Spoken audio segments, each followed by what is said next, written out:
के रंग से सुशोभित उनकी ललामी थी और नाखूनों की शोभा तो वर्णन ही नहीं की जा सकती थी।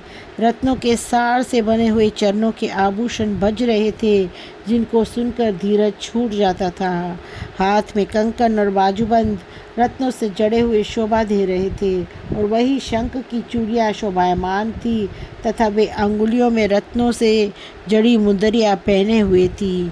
वे अग्नि के समान शुद्ध वस्त्र पहने हुए थी और उनके अंग की चमक चंपा के फूलों की तरह थी। उनके एक हाथ में 1000 दल वाला क्रीड़ा कमल था और दूसरे हाथ में मुख की छवि देखने के लिए वे दर्पण लिए थी। निर्जन वन में राधा जी की ऐसी छवि देखकर नंद बाबा बड़े अचंभे में पड़कर देखने लगे। उनके प्रकाश से वन ऐसा प्रकाशित हो गया कि मानो करोड़ों चंद्रमाओं का प्रकाश छा गया हो।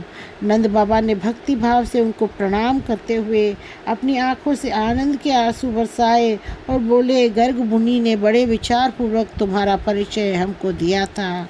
उन्होंने आपका जैसा स्वरूप बताया था वैसा ही शुभ दर्शन हमको मिला।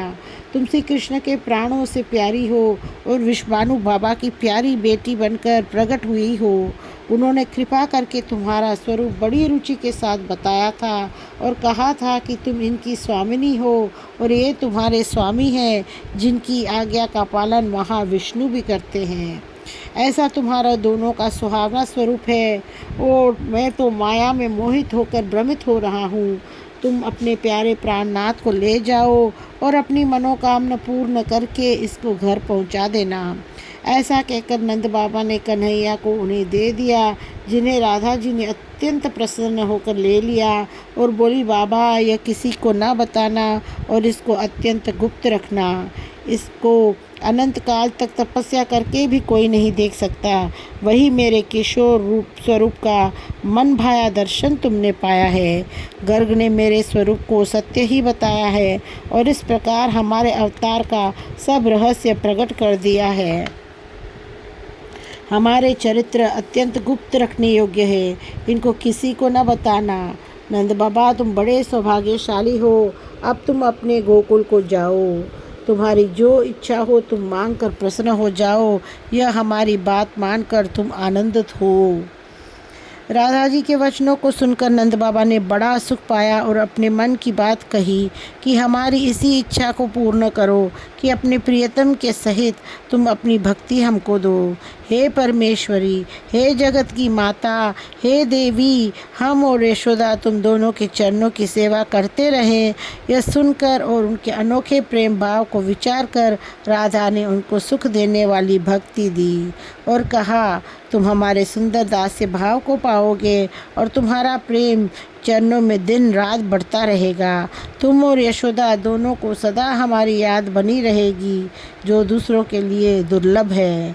हमारे वर के प्रभाव से तुम्हें वो माया भी नहीं लगेगी, जिसके भय से ब्रह्मा, विष्णु और शंकर भी डरते हैं। तुम दोनों इस मानव देह को छोड़कर गोलोक धाम में वास करोगे, जहाँ हमारा नित्य दर्शन मिलेगा। ऐसा कहकर कन्हैया को गोद में पाकर आनंदित हुई और केली करती हुई कुंजों में आ गई। प्रेम के कारण कन्हैया को हृदय से लगाया और उनको चूम कर आनंदित हुई। राधा जी का अंग अंग पुलकित हो गया और उन्होंने रास मंडल का ध्यान किया और ध्यान करते ही रत्नों के सुंदर वितान से युक्त रास मंडल प्रकट हो गया। वह उस रास मंडल में चारों तरफ बड़े और छोटे रमन करने योग्य वन थे और बड़े सुंदर सरोवर थे। सिंदूर के रंग वाले मणियों से बने हुए सैकड़ों खंभे उसकी छवि का विस्तार कर रहे थे। उसमें ऐसे सुंदर सोने के करोड़ों कलश थे, जिसमें रत्नों के दीपक जगमगा रहे थे और कस्तूरी, केशर, चंदन और अगर के रस का सार निकालकर उसका विलक्षण छिड़काव वहाँ पर था। उसके बीच में रस से सिंचा हुआ पलंग शोभा दे रहा था, जहाँ पर बहुत से भोग के साधन रखे हुए थे। दीवालों में दिव्य दर्पण शोभा दे रहे थे और उसमें किवाड़े लगे थे, जो मणियों के सार से बने हुए थे। मणि और मोतियों की मालाओं का बड़ा सुंदर जाल था और अनेकों भाव चित्र थे, जो रस को दुलरा रहे थे। वे बेलों से, बूटों से, वस्त्रों से सजा हुआ था और उसमें सुंदर ध्वजा पताका फहरा रही थी। कुमकुम रंग की मणियों से सुंदर 7 सीढ़ियाँ बनी हुई शोभा दे रही थी और वहाँ के लता और वृक्षों में फूल सुशोभित थे, जिसमें भंवरे गुंजार करके मन को मोहित कर रहे थे। राधा जी बड़ी प्रसन्नता से रासमंडल में गई, जहाँ पर अमृत और शहद से भरे हुए रत्नों से जड़े हुए कलशे शोभा दे रहे थे।